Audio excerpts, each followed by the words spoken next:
Welcome to the very first episode of Learn Out Loud, where curiosity is the best strategy. Today, we're kicking things off with Grace Johnson, an incredible marketing mind and business coach who's helped so many people grow in real and tangible ways. I'm super excited for all of you guys to hear her story. So, Grace, welcome. And I am super excited. I would love for you to give us just a quick backstory, like who you are, what you do, what pulled you into marketing and business coaching in the first place. First of all, thanks, Madison, for the invite. This is super fun. I'm excited to see this podcast grow and see all of the different individuals that get to share some of their insights with this. So it's really cool that you're doing it. Yeah. And just a little bit about me, backstory wise, I was a athlete my whole life, and I was dead set on doing marketing. I was went to school for it, got my undergrad in marketing, got my master's in communications while I was playing soccer at Dallas Baptist University. And I was just always, yeah, go Pats. That's where connections. Yes. But I always just loved the presentation of freaking the dumbest things. I was the one who made the t-shirts for our soccer team or our prom, or I liked the design of specific things, and I was oh, I could do that better. Let me make things on do you remember custom ink? That was forever Yes. ago. Oh my I was gosh. that kid, and was always trying to make things look good and presentable for somebody to buy or to notice, or even just the little merch tables. I'm oh, this needs to be set like this thing so that we can sell it because these people are right here. It just made sense to me.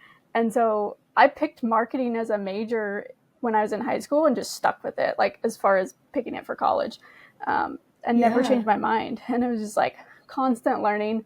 I wish I would have started my social media back in college while I was doing it, but I didn't really leverage what was truly there.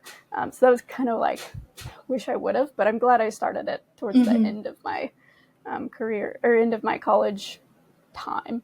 Yeah. But after post-college, I decided to start a business that I had no idea how to do, and a lot of it was marketing. And I really realized real fast that it's sales. You have to learn the customer, you have to learn the client who you're talking to, the product. You have to learn all these things, and I was grateful to have some really powerful marketers to learn from in that process.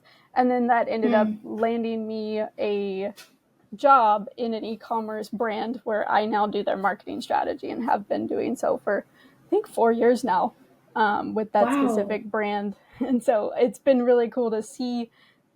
I live in two worlds. I live in a physical product marketing standpoint world, and then I personally have digital products. I sell information as far as some of my things. And so I live in two different worlds every single day. And I think it's so fun to see how they interact, and how there's differences, how there's similarities. But yeah, it's kind of a little bit of the ebbs and flows of the journey.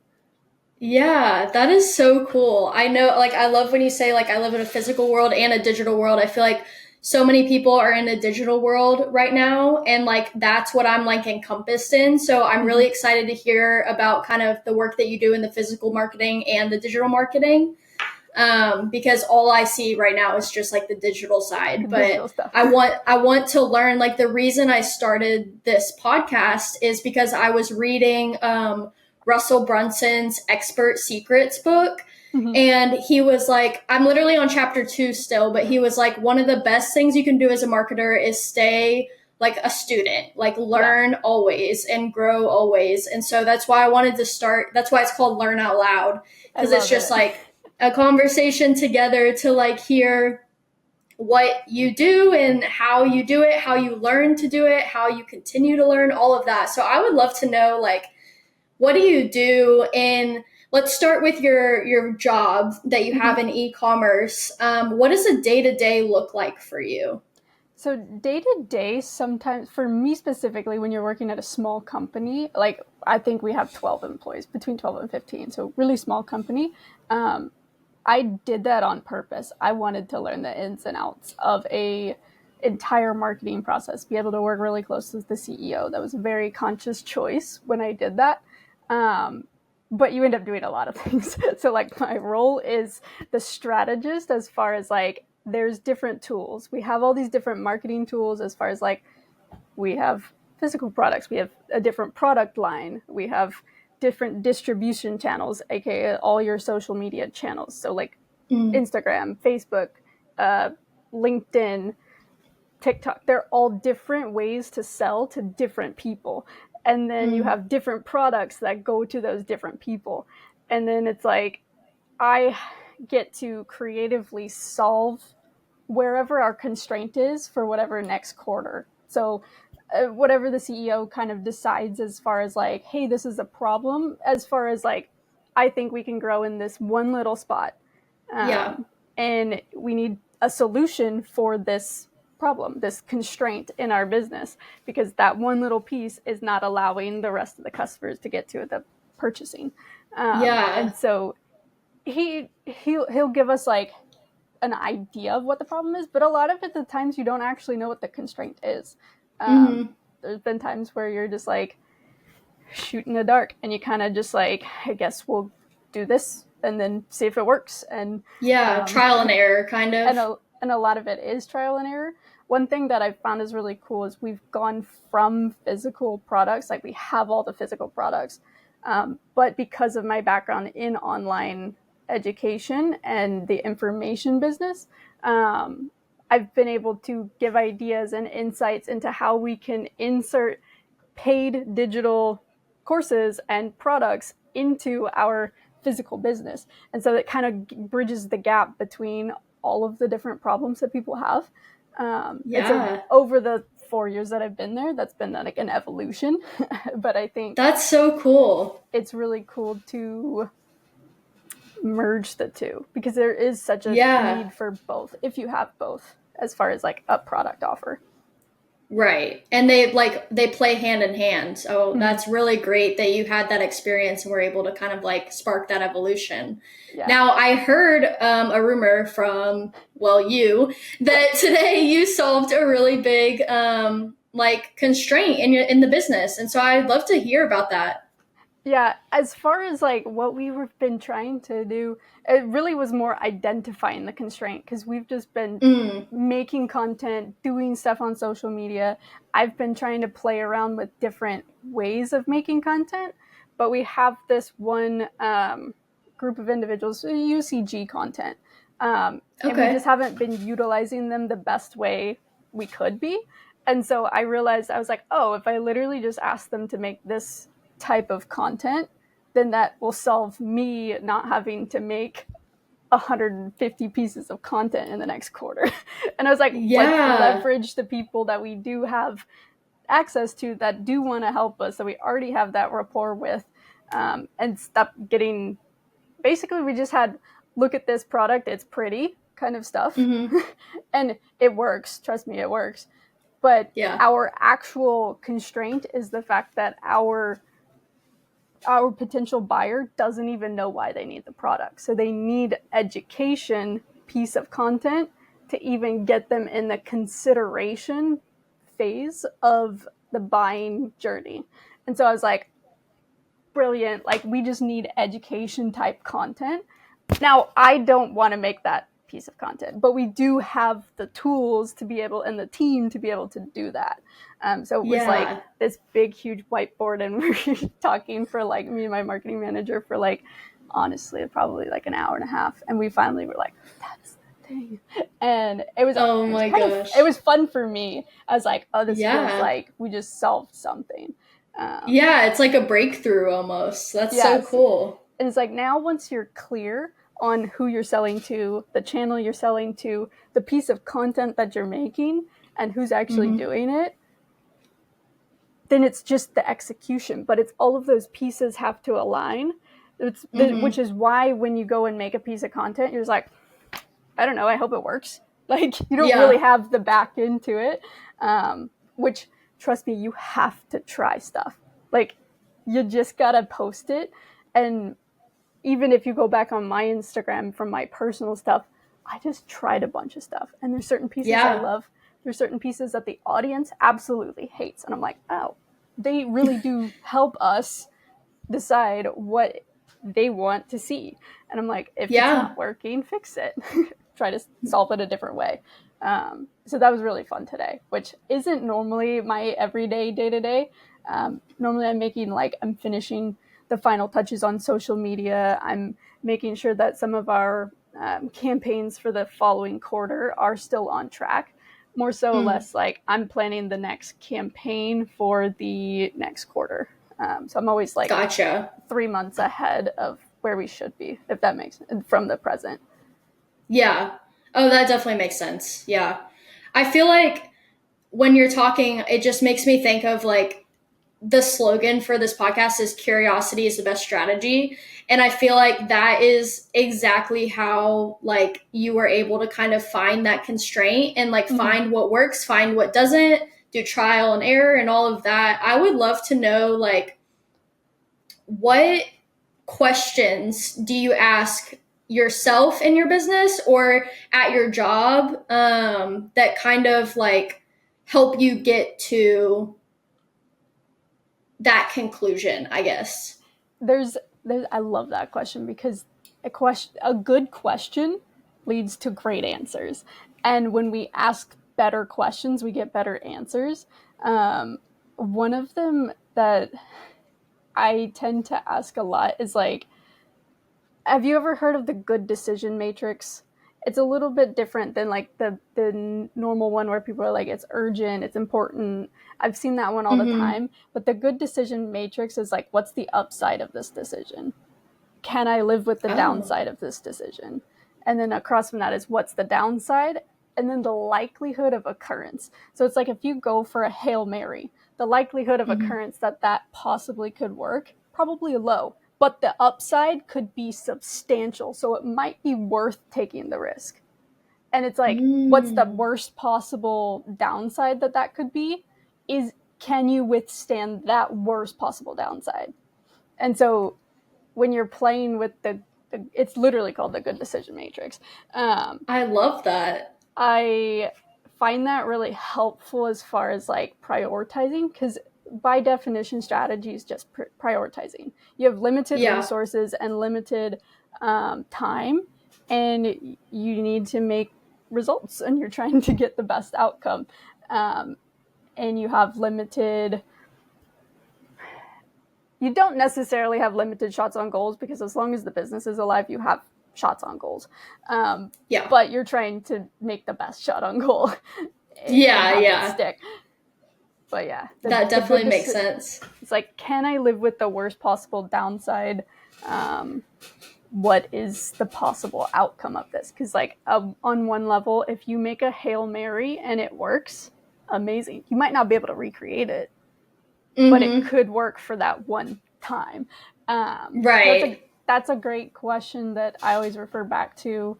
Um, and honestly, some of it is like, if we do this now, will it cause a problem later? Like, I don't want to build us more problems. I want to Yeah. Yeah. solve a I want to solve a piece to the puzzle so that the boat doesn't freaking sink. I'm like, can we Yeah. plug up this hole so that this doesn't happen? And even today I was like, well, I don't if I create this with the content, I'm like, I don't want to make the content because that's not necessarily my sweet spot of like expertise. But we do Mm-hmm. have these people that can make that content. We just have to teach them how to do it. It's like, Right. who can also solve the problem as well? Um, which I ask a lot is Mm. not what, it's who. And it's like, who can I learn from? And also, who can do it? Because it doesn't always have to be you. People will do a lot of, I would say, free work because technically, yeah, but it's not necessarily free. They're either getting like maybe a free product from you as far as the business Mm-hmm. goes, but they don't necessarily have to be compensated in money. So for small businesses and one man shows, like Mm-hmm. the the trades that people will do just to be associated with you and your business and to help out with a business and a brand is actually very valuable for them.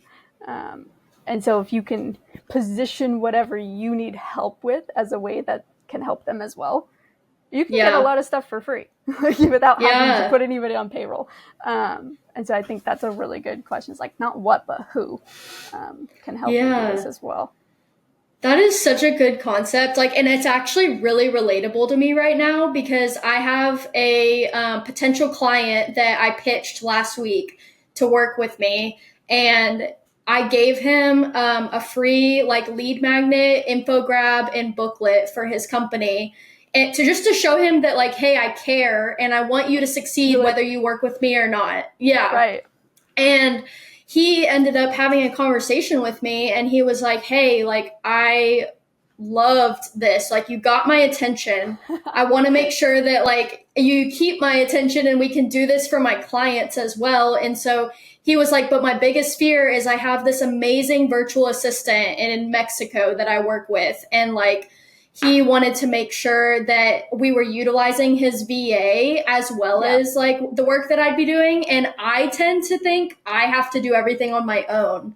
But Right. hearing you be like, no, you can delegate, you can like pass off things in your business, like that is such a helpful concept to know because you're using leverage Yeah. essentially. It's That's literally really cool. that piece right there. It's the leverage. I Yeah, if you're the one doing everything, then you have no leverage. right. If you can inspire, empower, help other people to help you help everybody, then you've become really good at leverage. If you Yeah, understand the game, it's like you don't have to be good at XYZ. But if you do have that everything. resource, then that can be part Mm-hmm. of your business. And even with that guy, like he's got a freaking awesome VA. Like that would be fun for you to work with Yeah, them as well. And it's like bring them into yeah, the puzzle. for sure. That's so cool. I love that. So, if someone is just starting out, like in marketing, what kind of advice do you have for them, or what's something that they should focus on first in their learning journey? You learn the most by doing. And I wish I would have done more things at the beginning. It took me 6 months to post my actual first like Instagram live kind of thing, as far as like I Mm-hmm. needed to get over the emotional experience of having people watch me talk live. And it was this big thing, and I don't want to downplay it because it is a big like emotional mental battle that people go through, but I wish I would have done it sooner Yeah. because I learned that skill set by doing it, not by thinking Right. about it, not by watching content about it, but by doing it. And Mm-hmm. quite frankly, it's still up on my page and it's the worst thing ever, and the actual audio is just absolute trash. Like it glitched. But I keep Oh it up there. no. I keep it up there for that specific reason of I Yeah. wish I would have done it sooner because I would have Yeah. learned that skill set. And in marketing, everything's just a skill set based on doing the thing, testing it, and then iterating. So you don't Mm. actually know. And Gary Vee says it often. He's like, I don't care where the attention is. He's not married to any strategy, he's not married to any platform. He's like, Mm. I pay attention to where people are at. So if they're on, depending on your product, you have to Mm-hmm. have the product information, but you have to pay attention to where they're at. Just because you're good at Instagram doesn't mean your people are on Instagram. So if they're on TikTok, you got to learn TikTok to be able to market to them because they're there. It's like trying to market Gucci at Walmart. Like it doesn't, Yeah. Yeah. your audience isn't there, so they're not going to buy the thing. Oh my gosh. And Yeah. so I find you only learn that by doing it Right. and testing it and being like, oh, okay, these people actually are probably over here on Facebook. Yep. These people Yeah. are here on TikTok because the same piece of content doesn't perform the same way on every platform. Um, Right. so as far as like a new marketer, Mm-hmm. um, and quite frankly, I would just pick one. Like I picked Instagram when I first started, and I was like, I let did me just too. figure out Instagram. And then I started learning a little bit more of Facebook because some of my clients used it, which I was like, who uses Facebook? I'm 29, I'm 28. And a lot of the people I do work with are like 40s and 50s. And so they use Facebook. And I'm like, You're like, I gotta figure it out then. I gotta figure out Facebook. And so you have to be okay with not knowing the platform and then getting good at it. And knowing that it'll take some time. Like, you're not going to get it right every time. But like you said, testing and iterating fast. Because you don't have, who is it? I think it was Layla Hormozy. She always said, like, she wants the terrible, ugly first draft as fast as humanly possible. Because once you have the first draft, you can go anywhere from there. But if you take 6 months to make the first draft, what are we doing? Yeah, that's so fair. Oh my gosh. Yeah. And I love that it's like taking action is how you grow, because that's what I did, like with reading Russell Brunson's book, Expert Secrets. It was literally chapter 2. He was like, if you want to learn, start a podcast. Like, that's how you get access to people. That's how you do it. And I was like, okay, I'm not even on chapter 3 and I'm starting a podcast. You're like, let's freaking go. And that's the best part. Like, I recently started a podcast, and I've done like different things that I've recorded. Like, I've been doing a weekly like Zoom call kind of thing, but I haven't done interviewed podcasts on a podcast platform. I've done like interviews on Instagram. So I've like done different subsets of the reps, but I did my podcast last week and I was like, oh my God, I don't know this. Like, I have to learn a new skill set. A new skill set, and a new way to conversate. And I was like, oh, this is going to be fun. Because I know it's just the reps. Same with you. You know it's just the reps. And I think for anybody listening, just how fast can you get to 10 reps in whatever thing it is? Most people don't. That's really good advice. It's like most people don't ever make more than 20.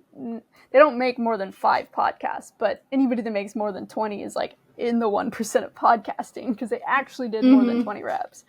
Right. Yeah, you just got to get it down and the results will show. Yeah.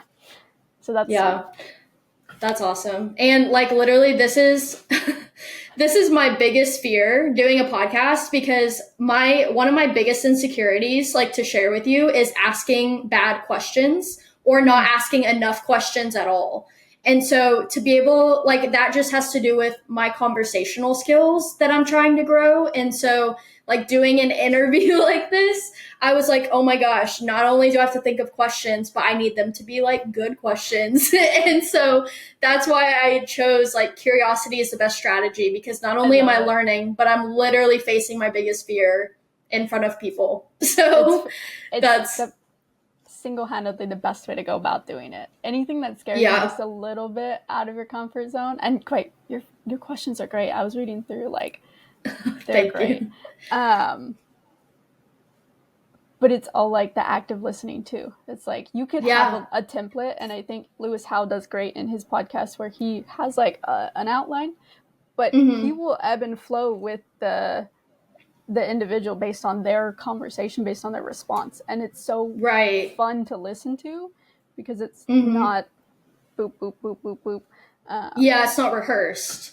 And it's like nothing has to be perfect. And I think that's that's the key for sure. Yeah, I love that. Okay, well, speaking of questions, I have a little lightning round that I would love to do with you of just a couple quick rapid fire casual questions that I'm going to throw your way. Go. Okay, so what is your favorite marketing book or resource? I actually have these with me right now. These 2 books. Books. Amazing. So if you see the video, it's $100 Million Leads from Alex Hormozy, and then $100 Million Offers. And you have to have something good to sell first, and then and you have to know how to say what it is that you sell. And then you have to know who to market it to. And what's really cool is if you Google top marketers as far as like marketing material, he did every single thing about marketing to market these books, to sell these books. And I was like, bro's a genius. That's amazing. He proved his marketing strategy by doing Yeah. everything in the book. And I was like, this guy's hilarious. That's so cool. I love that. I started $100 million offer, or which one comes first, leads or offer? Offers comes first. Yes, you need offers. to know what I to started sell. it. Yeah. Oh, exactly. Yes. So I started that. I need to finish them, but that is amazing. What is the worst marketing advice that you've ever heard?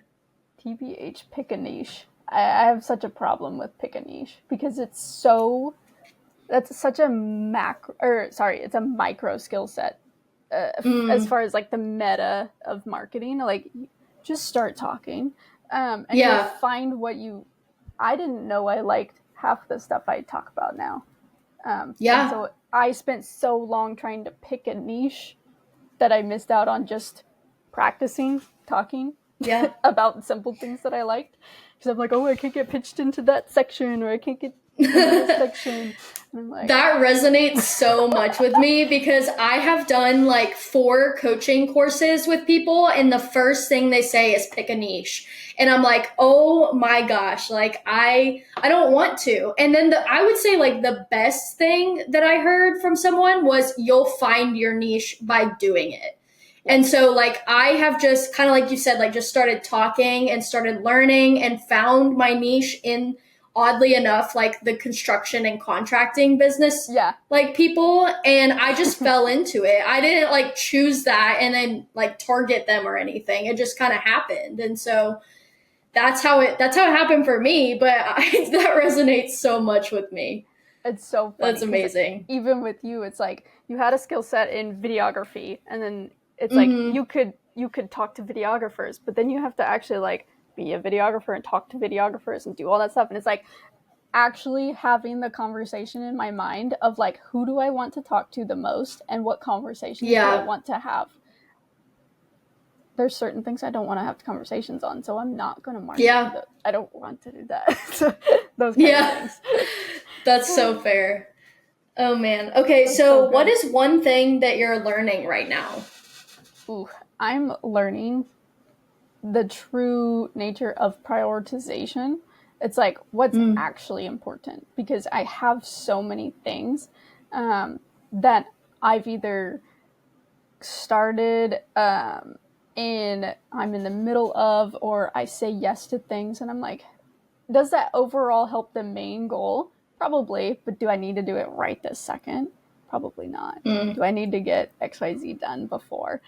So I'm learning the true nature of prioritization, and it's a work in Yeah. progress.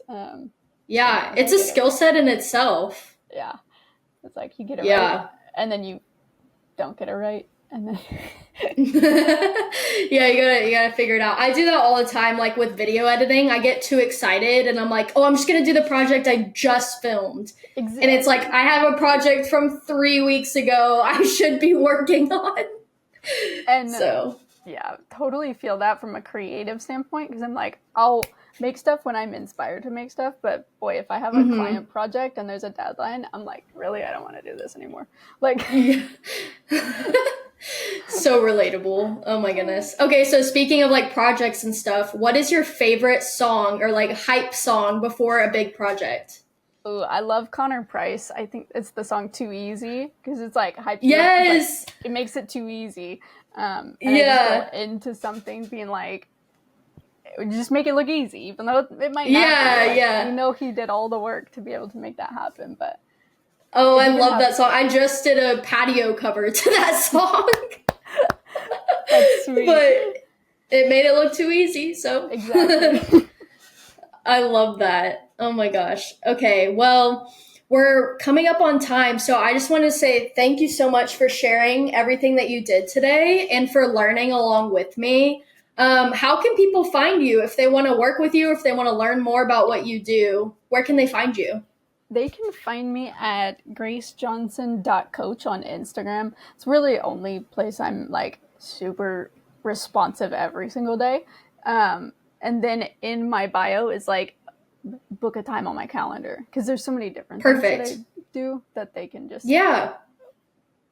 let's talk. Like, learn more how that way. can I help Yeah, you? yeah. Okay, perfect. Well, thanks so much for hanging and learning out loud with me. For everyone watching this, if you liked this, feel free to share it with someone else who's figuring it out too. We'll see you next time. And remember, curiosity is the best strategy. Brilliant. Thanks for having me.